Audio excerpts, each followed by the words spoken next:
Well, hello and welcome to my channel. My name's Lyndon. Thank you so much for coming. Now, somebody called Andy Huckleberry Williamson. What a fabulous name. That's so cool. Said it in one of the comments that they were looking, just wondering what I thought about a practice routine, or if I had some ideas for getting a practice routine together. And I have. Actually, this was a video that I made ages and ages and ages ago before we did this marvellous relaunch with all of the stuff that you can't see, my beautiful lights and accent lights and stuff. And really what I said in there is that I think that a good plan is to divide your practice into thirds, and I'm going to talk you through that. So just a disclaimer. Sometimes you just want to hit the saxophone hard on just one subject. It depends why you're practicing. If you've got a gig coming up, do you really need to learn a tune? In which case, just hit that tune really, really, really hard. Or is there some aspect of your playing that you really need to get? You just really need to work on a scale or a concept, or, that's absolutely fine. I really don't like binary thinking. I don't think it absolutely should be this or it should be that. So what I'm going to suggest to you is just an idea, and hopefully it's a useful idea in some way or other. So what I'm suggesting to you is that you could divide your practice into thirds, and one third that you could have is scales. Now I've got a worksheet which I'm going to share with you, the way I've got these thoughts printed out, and I'm going to put it at the end of the video so that you can take a screenshot and print it out or make a note of it if you think it's useful.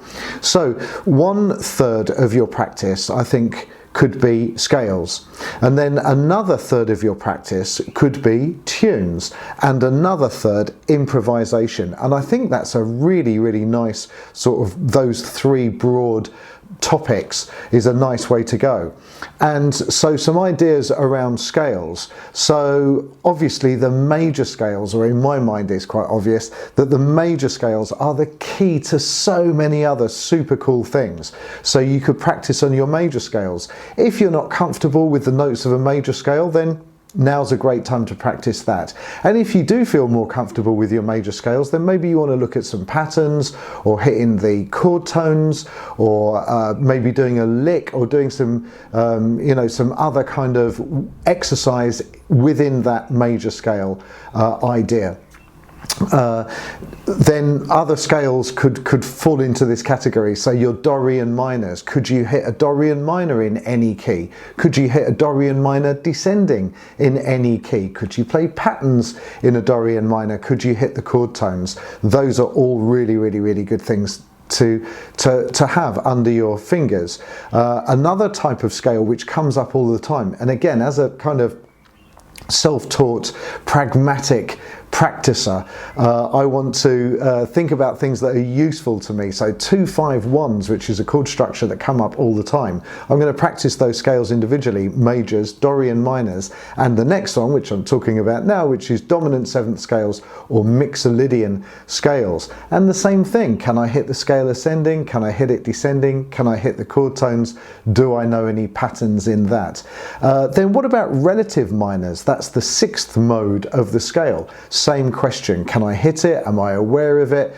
Do I know what it sounds like? Can I hear the difference between that and a Dorian? All of this is really, really pretty solid practice. Another really useful thing to do, especially if you're in a band, is practice your blues scales. Again, the same questions. Could you hit a blues scale in any key? What's your weakest blues scale? Hit that. Are you completely comfortable with a blues scale going up and down the range of your whole instrument? And then what about more exotic scales like diminished scales, altered scales? Those are really, really useful as well. Then there's things like harmonic minors and melodic minors. All of these are super useful, and really it's down to you to prioritize what's the most useful to you. So that would be the broad kind of category of scales. That would be 1/3 of my practice time. if you want to practice like this. Then another category would be tunes. So I could work on melodies of tunes that I know. I could do that from reading dots. I could do it maybe if I've got tunes written out with letter names. I could practice that. I could practice tunes that I've memorized by ear, and melodies that I know. So that could be one category. Melodies that I know, work on a tune that you know, and see if you can see how you could improve it or feel more comfortable with it. What about working on tunes that I don't know quite so well? Work on those. That could be another kind of subsection.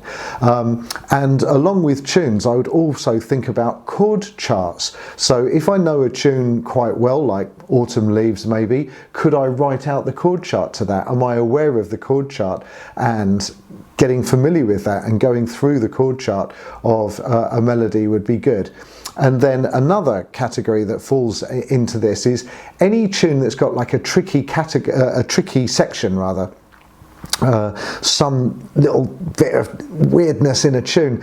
For me, every tune has got something which gives me a slight bit of jip that I need to go over and over and over. So working on a section of a tune that you find tricky could be a really, really good thing to do. So that's another third. And then another third I would think about as improvisation. So improvisation, the categories, the subsections under that, licks and patterns. I've just made a video today, in fact, on 4 licks for minor scales. So that would be the ideal thing.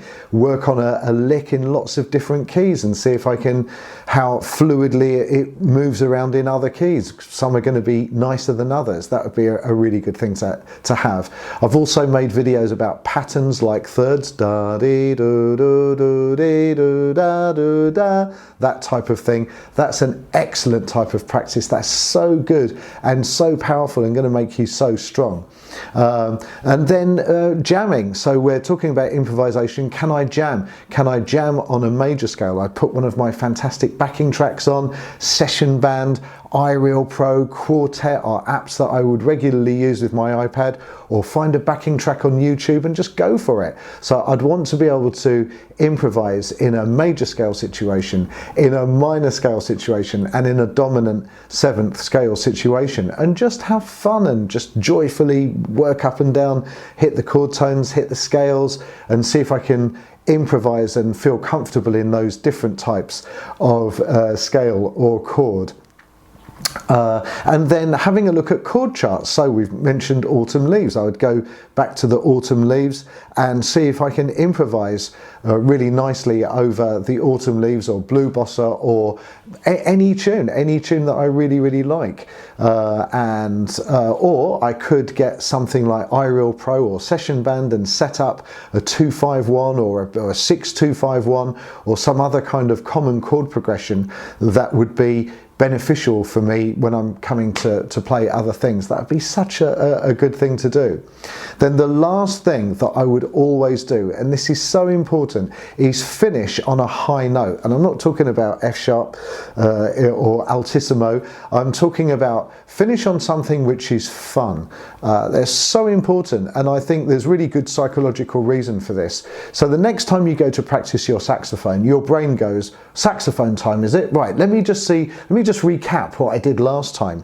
And if what you did last time was like be so frustrated that you threw the saxophone, metaphorically, just in your imagination, threw the saxophone out of the window. By the way, I've done that about 14,000 times in all the years I've been playing. But if that's the last thing that your brain remembers, you're going to notice a little bit of resistance when it comes to practice. But if you finish on a high note, you just do something that you love, that's joyful, that you enjoy playing, just have some fun, then your brain is going to go, right, what was the last thing? Oh yeah, we had some great fun on the sax. Let's go do it. You know, so you're going to just make that connection of enjoyment and fun and fulfillment with practicing. So I think that's really, really, really one of a really, really significant thing. So I know that some of you hardcore players, it is fun. Like for me, I've been playing for such a long time that it is fun to just hit something and hit something and hit something, and I come out of it like, and it maybe wasn't fun in the kind of way that I've just been talking about, but it was kind of fun knowing that I've hit something really, really, really hard. But that's if you've got a tolerance, like I've been practicing for a long time, so it doesn't bother me anymore. So dividing it up into thirds, and then what is the ideal amount of time to practice? Up to you. You could do 15 minutes. That would be 5 minutes on scales, 5 minutes on tunes, 5 minutes on improvisation. That's absolutely fine. Or you could do longer or as long as you like. Personally, I practiced or play saxophone anyway for several hours every day, pretty much 7 days a week for pretty much 365 days a year. It feels kind of unusual if I don't play the saxophone for a day. But again, I'm a saxophone teacher and I gig, and it's my whole life is wrapped up in this fantastic, fabulous instrument, which I love with all my heart. But you know, that's not for everybody. People have got proper jobs, not ordinary jobs, but proper jobs and lives and stuff, and they don't have the time to do that, and that's absolutely fine. So that's how I would divide up my time. Whether you've got 15 minutes or 50 minutes, or you're going to practice for a couple of hours, I'll divide it up into thirds, unless that doesn't work for you, in which case go for what you like. So I hope that these suggestions really, really help. Thank you so much for your suggestion, Andy, and I'm looking forward to seeing you guys in the next video. Please like, subscribe. I'd love to hear your comments, what you think about what we've talked about in this video, and I'm looking forward to seeing you next time. Okay, take care. Bye.